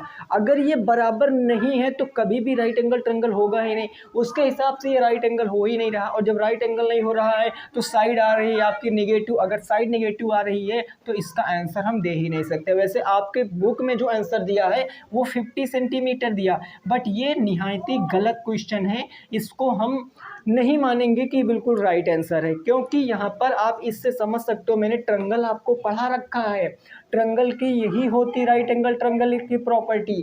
और जब एंगल की मैं बात करूँगा तो एंगल की और प्रॉपर्टी हो जाती है, ठीक है ना। तो इस क्वेश्चन में खैर आंसर अगर मैं कह दूँ तो CND आएगा। CND का मतलब होता है कैन नॉट डिटरमाइन, क्योंकि साइड कभी निगेटिव नहीं हो सकती है। पॉजिटिव होता रूट के अंदर रहता कोई दिक्कत नहीं, लेकिन निगेटिव है और रूट के अंदर है तो बहुत बड़ा ब्लंडर है यहाँ पर, है ना। क्लियर। चलिए नेक्स्ट अगला 3rd नंबर क्वेश्चन देखेंगे। अगला क्वेश्चन क्या कह रहा है उसको समझने की कोशिश करेंगे, ठीक है। देखिए क्वेश्चन लाने का मतलब केवल एक ही है कि ये देखो, आगे अगर आप गलत पढ़ोगे तो पेपर में गलत लगा के आओगे, और जब पेपर में गलत लगाओगे तो आप यही बाद में कहोगे कि आपने पढ़ाया था कमेंट में आके गलत हो गया। तो रीज़न यही है भैया कि जो पढ़ो एकदम एक्यूरेट करेक्ट पढ़ो, गलत है तो मैं वो भी बताऊंगा कि किस लिए गलत है, तो जो सही है वही आपको टिक करना है। अगर यहाँ पर रेडियस 25 हो जाता, रेडियस 25 होता तो हमारा जो हाइट है वो 7 आ जाता, और जो हमारा बेस है वो 24 आ जाता। 24 का 2 टाइम्स करते 48 आंसर पॉसिबल था मे बी, बट यहाँ 7 जो रेडियस दे दिया, सबसे डेंजर यही हो गया, ठीक है ना। चलिए क्वेश्चन नंबर 3 क्या कह रहा है उसकी ज़रा भावनाओं को समझने की कोशिश करेंगे। ये क्वेश्चन कुछ इस प्रकार से है, एक सर्कल आपके सामने दिया गया है, ये सर्कल हो गया, उसके बाद यहाँ पर ये दिया गया है A, ये पॉइंट दिया गया O, ये दिया गया है B, और इसके ऊपर आपके ये बनाया गया है एंगल, ठीक है ना, AC। और यहाँ पर कहा गया AB जो है वो व्यास है। इस क्वेश्चन की थोड़ी लैंग्वेज लिख देते हैं। यदि AB क्या है, सर्कल का व्यास है, डायमीटर है सर्कल का। दूसरी चीज़ किया गया है कि एंगल जो CAB है, एंगल CAB है 35 डिग्री। तो आपसे पूछा है एंगल CBA बराबर क्या होगा। एक एंगल दिया है और एक एंगल का मान पूछा है। देखो जितनी प्रॉपर्टी कल बता रखा था, जितनी वही सारी अप्लाई होंगी, क्योंकि हमको पता है भैया 2019 से मैंने ये पढ़ाया है, सब पता है कि कितनी प्रॉपर्टी हैं। बट आप चीज़ों को समझने का प्रयास करो। एक एंगल दे रखा है, एक एंगल हमसे पूछा है, अब 2 एंगल मेरे को नहीं पता है। अगर आप इसमें देखोगे तो इस ट्रायंगल में हमको 2 एंगल नहीं पता, और हमको ये भी नहीं बताया गया कि स्पेसिफिक किस ट्रायंगल की बात हो रही है। जब तक ये चीज़ नहीं पता होगी तब तक हम इस क्वेश्चन को नहीं ड्रा कर सकते। लेकिन एक प्रॉपर्टी आपको लगाना है। क्वेश्चन कह रहा है कि जो AB is the diameter of this circle, AB क्या है, इस सर्कल का डायमीटर है, मतलब व्यास है। और व्यास का काम क्या होता है, सर्कल को 2 इक्विवेलेंट पार्ट में डिवाइड करना। अगर ये सर्कल को 2 इक्विवेलेंट पार्ट में डिवाइड करता है तो प्रॉपर्टी नंबर 3 क्या कहती है कि सर्कल में बना एंगल ऑलवेज 90 डिग्री का होता है। अगर इस एंगल की मैं बात करूंगा कितने डिग्री का होगा, ये 90 डिग्री का हो जाएगा। अगर ये एंगल मेरे मित्र 90 डिग्री का है, अगर ये एंगल 90 डिग्री का है, मैं कहूँगा कि angle ACB is equal to 90 degree. Reason behind मैं लिखूँगा अर्धवृत्त में बना जो कोण है वो कितने डिग्री होता है, अर्धवृत्त में बना कोण हमेशा 90 डिग्री होता है। तो अगर ये 90 डिग्री है और यहाँ पर A वाले एंगल की बात है, ये 35 डिग्री है, तो बस ये एंगल बता देंगे। ट्रायंगल के तीनों इंटीरियर एंगल का सम कितना होता है, 180 डिग्री होता है। तो हम लिखेंगे इन ट्रायंगल, कौन सा ट्रायंगल है, ए सी बी, इसमें एंगल ए प्लस में एंगल बी प्लस में angle C is equal to 180 degree. Value put करिए, ए की वैल्यू 35, तो हम 35 पुट करेंगे। बी हमें फाइंड करना है, सी हो गया 90 degree is equal to 180 degree. 90 plus 35 125, 125 जाएगा सब्ट्रैक्ट हो जाएगा, तो angle B is equal to 180 minus में 5 हो गया ये, और 9 1 10 तो 12 125। तो एंगल बी बराबर क्या होगा, 25 5 30 50 80 55 degree will be the right answer. तो जिन भी दोस्तों का 55 डिग्री आ रहा था वो अपने स्थान पर बिल्कुल सही है, और 2 नंबर जोड़ सकते हैं, उनके 2 नंबर जो हैं बिल्कुल आसानी से आ जाएंगे। देखा कितना लॉजिकली क्वेश्चन है। कुछ आपको ज़्यादा रॉकेट साइंस नहीं लगाना, math is real life. Math क्या है, रियल लाइफ। अगर आप चीज़ों को अप्लाई करोगे अपनी रियल ज़िंदगी से तो मैथ से आसान कोई सब्जेक्ट नहीं है, और अगर अप्लाई नहीं करोगे तो मैथ से जटिल भी कोई सब्जेक्ट नहीं है। डन। आइए नेक्स्ट अगला प्रश्न देखते हैं। अगला क्या कह रहा है उसको समझने का प्रयास करेंगे। जो क्वेश्चन आपको नहीं लग रहा है वो आप नोट कर लीजिए। अगर 2-3 बार प्रैक्टिस करोगे तो डेफिनेटली आप उसको जब भी फ्यूचर में आपको दिखेगा तो उसको आप सॉल्व कर पाओगे। क्वेश्चन नंबर 4 क्या है जरा उसकी बात समझिए। ये कुछ इस प्रकार से है, सर्कल इसमें बना हुआ है, और ये आपसे कह रहा है ऐसे सर्कल बना है, इसके बाहर जो है वो एक पॉइंट है P, ये P एक पॉइंट है। इस पॉइंट से ये 2 जो हैं आपकी ये लाइनें ड्रा की गई हैं। इसका नाम है मेरे दोस्त C D, ये है D और ये कौन सी है, B है। ठीक है, डी बी। उसके बाद ये जो लाइन है ये एग्जैक्ट यहाँ तक आई हुई है, ठीक है ना, कुछ इस तरह से है। मैं इसको बना देता हूँ, कुछ इस तरीके से ये आपकी लाइन है ना, इस तरीके से लाइन है। ये हो गया पॉइंट डी, और ऊपर वाला पॉइंट हो गया डी, नीचे वाला पॉइंट हो गया बी। ठीक है, उसके बाद इसको मिला दिया गया है कुछ इस तरीके से, इस पॉइंट से इसको मिला दिया गया है यहाँ वाले को इस पॉइंट से। इसका नाम है ए, इसका नाम हो जाएगा आपका सी, ये हो गया सी, आपका सी हो गया, और ये यहाँ सेंटर है कौन सा, ये है ओ। ठीक, ये एंगल दिया गया है 35 डिग्री, ये है 35 डिग्री, और ये एंगल दिया गया है 30 डिग्री, ये 30 डिग्री दिया गया है। आपसे पूछे कौन से एंगल का मान है, एंगल सी बी पी का मान, तो आपको बताना एंगल सी बी, उसके बाद पी का मान, सी बी पी का मान क्या होगा आप बताओ। सी बी पी का मान फटाफट आप बताइए क्या होगा इस क्वेश्चन का राइट आंसर।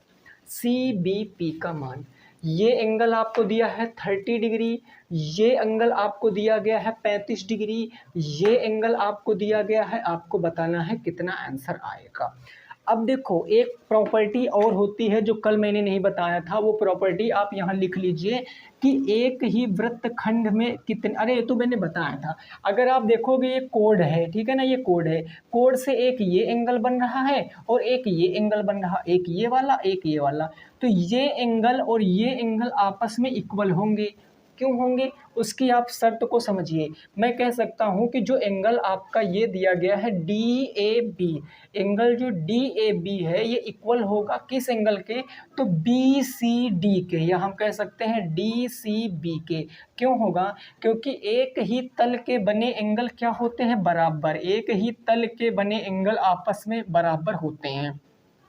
तो अगर ये दोनों बराबर हैं तो जितना ये उतना ये, यानी हम कह सकते हैं कि एंगल डी सी बी कितना हो जाएगा, तो डी सी बी भी 35, ये भी भैया 35 है, ये 35 हो गया, ये 35 हो गया है, और ये 35 डिग्री है। और ये आपसे ये वाला एंगल पूछे है बी वाला, देखो यही ना पूछे है सी बी पी का मान, यही एंगल पूछे है सी बी पी का मान।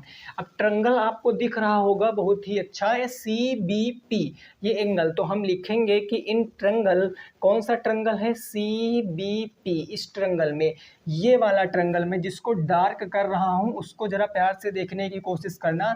अगर आप इस फिगर को नहीं फाइंड कर पाए तो वही इसी फिगर में पूरा ब्लंडर मचा दोगे और आप इस क्वेश्चन को लगा नहीं सकते हो। तो ये मैंने एक फिगर यहाँ पर जो ड्रा कर दिया, थोड़ा डार्क कर दिया है, इसको आपको देखना है। ये एक ट्रायंगल है और ट्रायंगल के तीनों इंटीरियर एंगल का सम कितना होता है 180 डिग्री होता है। तो यहाँ पर मैं कह सकता हूँ कि जो एंगल सी है ये वाला एंगल और प्लस में जो एंगल बी है ये वाला एंगल और प्लस में जो एंगल पी है ये वाला, इन तीनों का सम कितना होगा 180 डिग्री होगा। सर बहुत आसान बात है, वैल्यू पुट कीजिए। सी की वैल्यू 35 डिग्री तो मैं 35 पुट करता हूँ। बी हमें फाइंड करना है तो कोई छेड़खानी नहीं करेंगे इसके साथ। सी वाली हमें 30 डिग्री दिया है और यही बराबर होगा 180 डिग्री के। और जब मैं फर्दर इसको सॉल्व करूँगा तो 30 और 35 30 35 65 यानी एंगल बी प्लस में 65 इज इक्वल टू 180।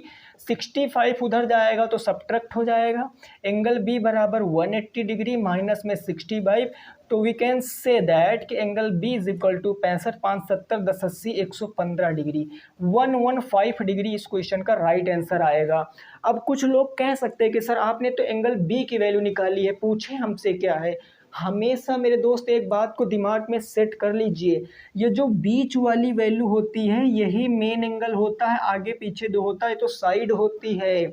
क्योंकि ट्रायंगल के 3 एंगल होते हैं, जिस एंगल को स्पेसिफिक वो डिनोट करेगा वो हमेशा बीच में देता है। तो बीच में कौन सा एंगल है, बी एंगल है और बी ही हमने फाइंड कर दिया। तो इसका मतलब है जो आंसर आया है 115 डिग्री वो अपने आप में 100% सही है। ठीक है ना, बहुत ही अच्छा क्वेश्चन है, 2018 का आया हुआ क्वेश्चन है, ये प्रीवियस ईयर क्वेश्चन है।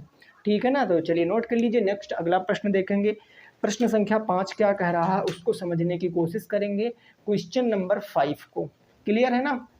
चलिए देखिए, जो भी क्वेश्चन आपका नहीं लग पा रहा है डिस्क्रिप्शन बॉक्स में आपको लिंक मिलेगी, वहाँ से आप आइए, टेलीग्राम चैनल ज्वाइन कीजिए। चैनल क्या, वो तो ग्रुप ही है, पब्लिक ग्रुप है। आप कोई सा भी डाउट अपना वहाँ क्लियर करा सकते हो और लगभग वहाँ क्वेश्चन ही सॉल्व होते हैं, बाकी बकैती वाला तो कोई सिस्टम है ही नहीं। डन है ना जी। नेक्स्ट क्वेश्चन नंबर 5 क्या कह रहा है, इसकी बातों को समझने का प्रयास करना। एक सर्कल बना हुआ है, ये सर्कल हो गया, ओके सर। यहाँ पर ये है आपका एंगल कौन सा, बी और सी, ये साइड बी और सी। यहीं से एक ये लाइन ड्रा की गई है जो कि ए के सरकमफेरेंस पर मिली सर्कल के, और ये सेंटर है ओ, यहाँ से इस तरीके से मिला रहे हैं। और आपसे पूछा क्या गया है, पूछा गया है कि यदि ओ जो है वो सर्कल का सेंटर है, वृत्त का केंद्र है। आपसे देखो फाइंड, कितना चतुर चालाक है एग्जामिनर, आपसे देखो फाइंड क्या करा रहा है, आपसे फाइंड करा रहा है तो एंगल हाफ ऑफ एंगल कौन सा बताना है, बी ए सी का मान। अब हम लोग क्या करते हैं, क्वेश्चन को रीड नहीं करते हैं। देखो मोस्ट इंपॉर्टेंट है पार्ट, क्वेश्चन को सबसे पहले आपको अच्छे से रीड करना, क्योंकि अगर क्वेश्चन की लैंग्वेज हमें समझ में आ जाती है तो 50% क्वेश्चन तो ऐसे ही सॉल्व हो जाता है। 50% डिपेंड करता है हमारी कैलकुलेशन के ऊपर। कभी कभी चीज़ें ऐसी बनती हैं कि क्वेश्चन सॉल्व ही नहीं होता है, तो वो कब बनता है, जब हम थोड़ा सा माइंड डिस्टर्ब रहता है। तो वो आपको नहीं करना, पूरा कंसंट्रेट रहना है आपको, कहाँ पर, पढ़ाई के ऊपर। बिकॉज स्टडी ही क्या है, मनी है और सब दिखावा है, छल कपट है, क्रोध, ये सब बेकार है। यहाँ कहा गया हाफ ऑफ एंगल बी ए सी का मान बताना है, बिल्कुल ऐसा ही क्वेश्चन है। कैसे लगाएंगे, देखो यहाँ पर इस एंगल को कुछ मेज़र किया गया है, कितना किया गया, 40 डिग्री, ये 40 डिग्री है। अब अगर ये मेरे दोस्त आपका सेंटर है तो आप यहाँ से हमें इतनी बात बताओ, क्या ओ बी बराबर होगा ओ सी के, O B is equal to O C होगा, क्यों, क्योंकि ये एक ही वृत्त की क्या है, रेडियस हैं, और एक ही वृत्त की रेडियस क्या होती, बराबर एक ही वृत्त की क्या है, रेडियस मीन्स क्या हो गई सर, त्रिज्याएं हो गई, लो त्रिज्याएं। अगर ये साइड इस साइड के बराबर है तो ये वाला एंगल इस एंगल के बराबर होगा सर, डिफिनेटली होगा। करस्पॉन्डिंग साइड के करस्पॉन्डिंग एंगल ऑलवेज इक्वल होते हैं, यानी angle O B C is equal to angle O C B. कारण लिखेंगे कि संगत भुजाओं के संगत कोण आपस में इक्वल होते हैं, ये संगत कोण है। तो अगर ये मैं आपसे एंगल पूछूं एंगल ओ सी बी कितने डिग्री होगा, तो आप कहोगे सर ये भी 40 डिग्री हो जाएगा। अब ये 40 डिग्री हो गया, अगर ये 40 ये 40 तो ये कितना होगा, बी ओ सी कितना होगा।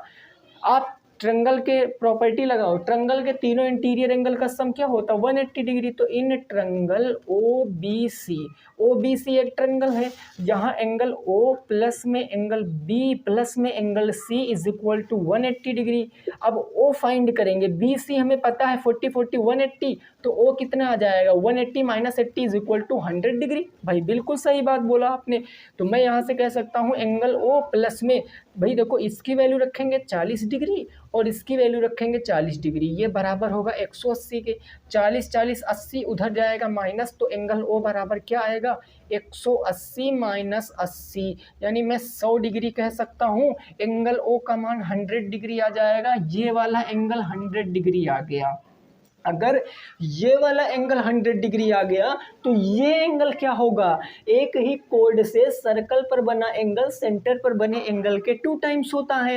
लेकिन आपसे पूछे है ये एंगल, तो सरकमफेरेंस पर बना एंगल सेंटर पर बने एंगल का कितना होगा, हाफ होगा। तो वी कैन से दैट कि एंगल जो हमारा बी ओ सी है ये होगा हाफ ऑफ एंगल, भाई ये बी ओ सी जो है ये होगा बी ओ सी जो है ये होगा 2 टाइम्स ऑफ एंगल कौन सा बी ए सी, ये बी ए सी के होगा।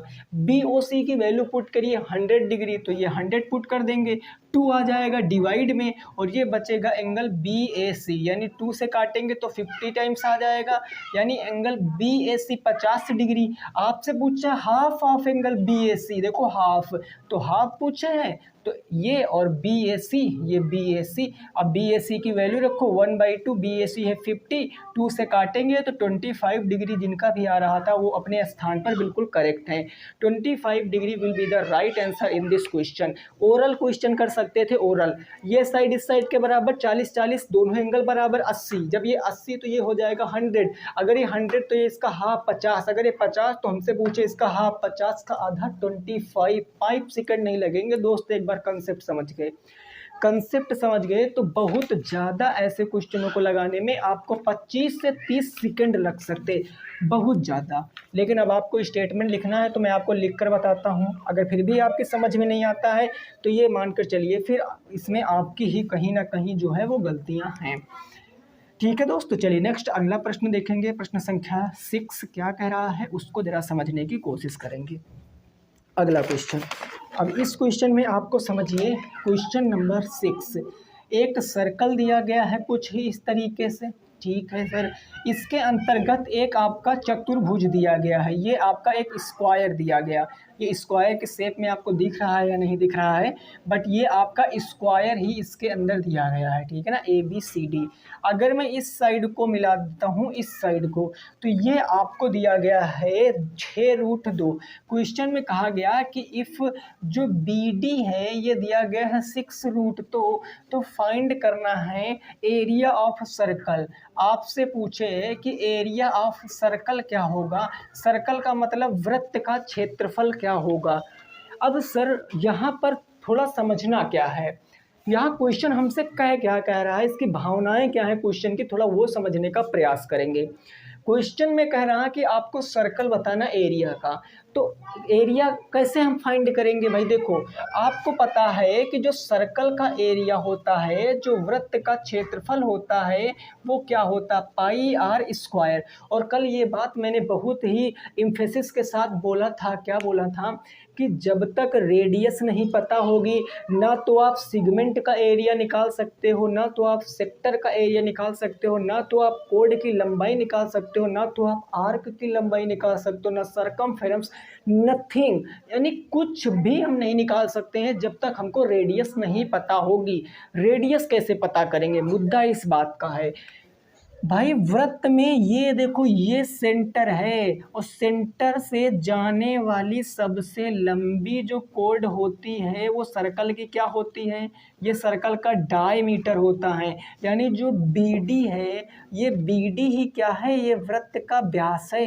भाई बीडी क्या हो जाएगा, वृत्त का व्यास हो जाएगा। अगर बीडी वृत्त का व्यास है तो रेडियस क्या होगी, हम कर लेंगे हाफ, है ना। भाई वृत्त का व्यास क्या होता है, 2 गुणे त्रिज्या, और बीडी की लंबाई कितनी है 6√2, 2 आएगा डिवाइड में, 6√2 डिवाइडेड बाई 2 इंटू आर, 2 से काटेंगे 3 टाइम्स में रेडियस कितना आ जाएगा 3√2।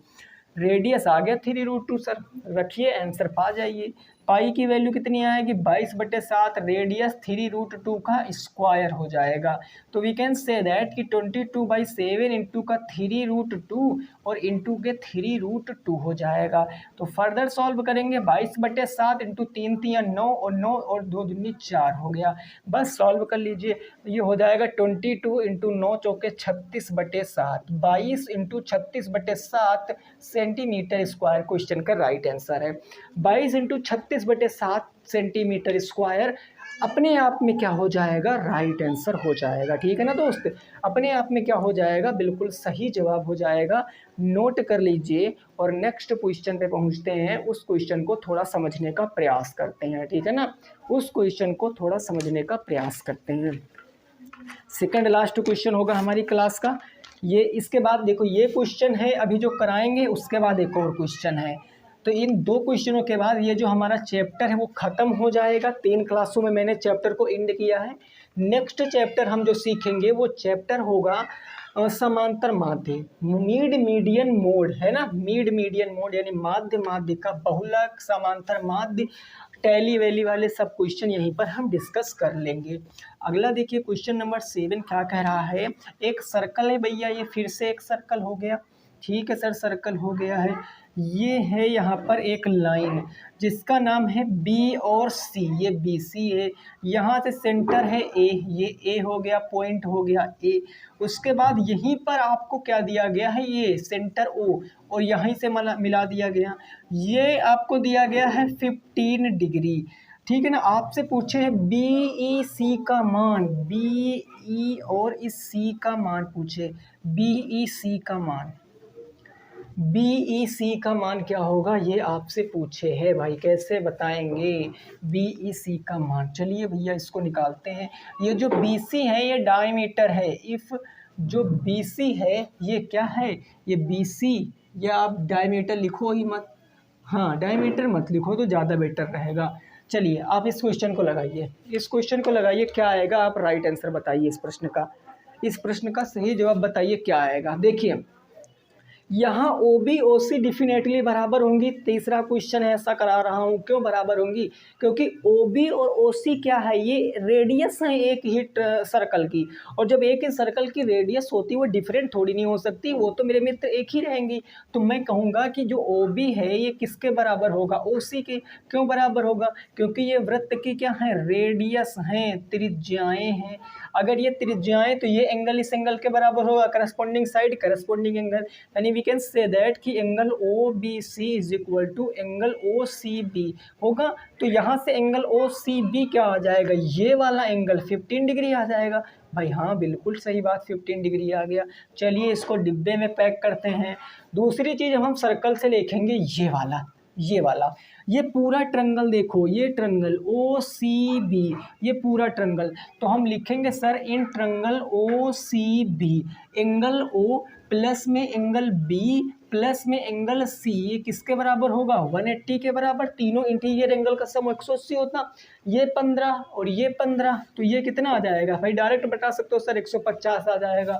यानी मैं कह सकता हूँ एंगल O प्लस में 15 प्लस में 15 बराबर में 180।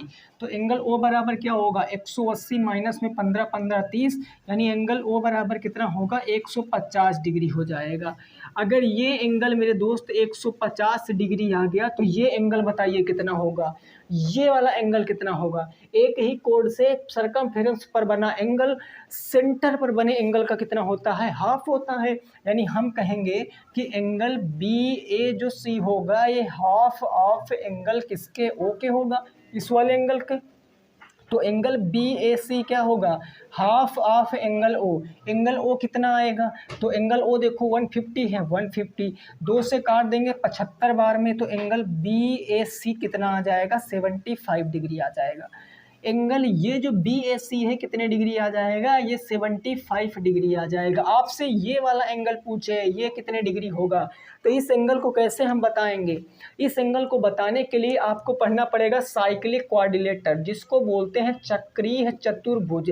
चक्रीय चतुर्भुज में जो आमने सामने के एंगल होते हैं वो क्या होते हैं? बराबर होते हैं। आमने सामने के जो कोण हैं वो इक्वल हैं, बराबर हैं। अगर इक्वल कह रहे हैं, आमने सामने के जो कोण हैं, आमने सामने के जो एंगल हैं, इनका सम कितना होता है? 180 डिग्री होता है। आमने सामने के एंगल 180 डिग्री। ये एक साइक्लिक क्वाड्रिलेटर बन रहा है। साइक्लिक, तो हम लिखेंगे कि क्वाड्रिलेटरल कौन सा बन रहा है? BAC। भाई BACE इसमें, ठीक है ना, इसमें हम करेंगे। तो इसमें हमको पता है कि एंगल ए और प्लस में एंगल ई, इनका सम कितना होगा? 180, क्योंकि चक्रीय चतुर्भुज है। एंगल है हमें पता है 75 डिग्री, तो ये हम निकाल लेंगे एंगल ई का मान 180 डिग्री। तो आप देखो 75 जाएगा माइनस में, तो एंगल ई बराबर क्या आएगा? 180 माइनस 75 डिग्री। एंगल ई बराबर कितना आएगा? 105 डिग्री। एंगल ई बराबर 105 डिग्री बिल्कुल सही जवाब होगा। 105 डिग्री इस क्वेश्चन का क्या होगा? बिल्कुल सही जवाब होगा। 105 डिग्री अपने आप में बिल्कुल सही आंसर है, ठीक है ना, 105। ओके ना, डन है जी, कोई परेशानी नहीं है, यहाँ तक बात क्लियर है। चलिए जी अगला क्वेश्चन देखेंगे, क्वेश्चन नंबर 8 क्या कह रहा है उसको भी समझेंगे। प्रश्न संख्या नंबर 8, ठीक है ना। चलिए देखिए, मैंने सारी प्रॉपर्टी यहाँ पर लगवा दिया है। 6 क्वेश्चन आपके बुक में थे और बाकी क्वेश्चन जो भी हैं वो मैंने अपने आप से बनाया है, क्योंकि मैं सारी प्रॉपर्टी अप्लाई कराना चाहता था जितनी मैंने कल आपको लास्ट में बताया था। जिनका जो भी चैप्टर कमज़ोर है 3rd सेमेस्टर में, अभी भी आपके पास टाइम है, पूरी मैथ पढ़ सकते हो 2 बार और प्रैक्टिस भी कर सकते हो। लेकिन करना क्या? प्लेलिस्ट पे जाना, सीक्वेंस में जैसे मैंने पढ़ाया है टॉपिक वाइज और चैप्टर वाइज, वो सारे आपको देखना है, ठीक है दोस्त। तो क्वेश्चन नंबर 8 ये है लास्ट क्वेश्चन इस क्लास का। ये क्या कह रहा है? ये क्वेश्चन इस तरीके से है, ये भाई एक सर्कल बना है, लास्ट क्वेश्चन है तो समझना अच्छे से। उसके बाद यहाँ पॉइंट है ए, ये है पॉइंट बी, ये पूरा हो गया आपकी एक कोड। यहाँ से इसको मिला दिया ऐसे, ठीक है ना, और यहाँ से इसको मिला दिया है ऐसे, और ये हो गया है सी, ये हो गया है डी। आपसे पूछा एंगल ए डी बी का मान। एंगल ए डी बी बराबर व्हाट? क्या होगा एंगल ए डी बी का मान? ए डी बी का मान क्या होगा आपको बताना है। ए डी बी का मान क्या होगा? तो चलिए हम इस क्वेश्चन का राइट आंसर क्या होगा आपको बताना। देखो वही प्रॉपर्टी लगेगी जो प्रॉपर्टी अभी बताया। ये एक कोड है, कोड में जितने भी एंगल बनाओगे वो आपस में बराबर होंगे। अब ए डी बी आपको बताना है, ए सी बी आपको बताना है। कैसे आप इस क्वेश्चन को बताओगे जरा फटाफट बताइए। इसमें कोई एंगल एक दे रखा है, हाँ जी, ये 80 डिग्री है, ये पूरा 80 डिग्री है, ये पूरा 80 डिग्री है, और ये जो एंगल है ये वाला ये 40 डिग्री है। ये 80 डिग्री है पूरा और ये कितना है? 40 डिग्री है। तो आप बताइए क्या आएगा राइट आंसर। देखिए अभी भी मेहनत करना स्टार्ट कर दीजिए, अभी आपके पास बहुत सारा टाइम है। मई में आपका पेपर होगा, और फिर अगर आपका 1-2 नंबर से बैक लग गया तो सोचो आप कितने पीछे जाओगे। तो आपकी तैयारी अभी आप अपना जो है देख लीजिए, किस चैप्टर में आपका जो है वो वीक है, कौन सा चैप्टर स्ट्रांग है। जो स्ट्रांग है उस पर कम मेहनत कीजिए, और जो वीक है उस पर बहुत अच्छे से मेहनत कीजिए, और जो टफ क्वेश्चन है, जो टफ चैप्टर है उस पर तो और मेहनत कीजिए, क्योंकि बहुत सारे स्टूडेंट वो चैप्टर के क्वेश्चन लीव कर देते, छोड़ देते, और उन्हीं क्वेश्चन को आप अच्छे से कर पाओगे जब आप प्रैक्टिस करोगे। आप हमेशा उनसे थोड़ा सा अलग रहोगे, ठीक है ना, हमेशा आप उनसे थोड़ा सा अलग रहोगे। तो अब क्या करिए, इस क्वेश्चन का जवाब बताते हैं। क्या आएगा इस क्वेश्चन का जवाब, फटाफट बताइए। भाई ये है सेंटर ओ, ये है सेंटर ओ। अब ये कोण इस कोण के बराबर होगा, ये एंगल इस एंगल के बराबर होगा। भाई बिल्कुल होगा सर। अगर ये पूरा आप देखो सेंटर है, सेंटर है, तो आप यहाँ से कैसे बता सकते हो ये 80 है, ये 40 है, तो ये कितना हो जाएगा? अरे लिखो, इन ट्रंगल, कौन सा ट्रंगल? ए बी सी में, ट्रंगल ए बी सी में जो एंगल ए है, जो एंगल बी है, जो एंगल सी है, ये किसके बराबर होगा? 180 डिग्री के बराबर होगा। एंगल ए पूरा कितना है? 80 डिग्री, तो हम यहाँ रख देंगे 80 डिग्री। एंगल बी कितना है? 40 डिग्री, ये हो जाएगा 40 डिग्री। एंगल सी हम फाइंड कर लें, तो एंगल सी फाइंड करते हैं 180 डिग्री, यानी 8 4 12, ये 120 डिग्री हो जाएगा, प्लस में एंगल सी बराबर के 180 डिग्री, 120 जाएगा माइनस में तो एंगल सी बराबर 180 डिग्री, माइनस में 120 डिग्री, तो वी कैन से दैट कि एंगल सी कितना आ जाएगा 60 डिग्री आ जाएगा, 60 डिग्री। आपसे पूछे कौन सा एंगल है, डी, डी देखो D D D D D D D for dear student, D for dear student वाला क्वेश्चन पूछे है, डी का मान क्या होगा, तो माय डियर स्टूडेंट डी का राइट आंसर क्या होगा। अगर एंगल सी यहाँ है तो एंगल डी बराबर होगा, क्यों बराबर होगा, हम लिखेंगे कि एंगल जो हमारा आया है सी यही बराबर होगा एंगल डी के। रीजन बिहाइंड, एक ही तल के जो एंगल हैं, एक ही तल के कोण क्या हैं, बराबर हैं। याद करो कुछ ये वाली प्रॉपर्टी कल बताया था, एक एंगल ऐसे ऐसे 3 एंगल बनेंगे, तीनों आपस में बराबर रहेंगे, है ना। तो अगर एंगल सी 60 है तो इसीलिए एंगल जो डी है वो भी कितना होगा, 60 डिग्री। तो ये वाला एंगल पूछे था कितने डिग्री आ गया, 60 डिग्री इस क्वेश्चन का राइट आंसर। 60 डिग्री इस क्वेश्चन का क्या हो जाएगा, सही जवाब हो जाएगा। ये बात आपकी समझ में आई है कि नहीं आई है।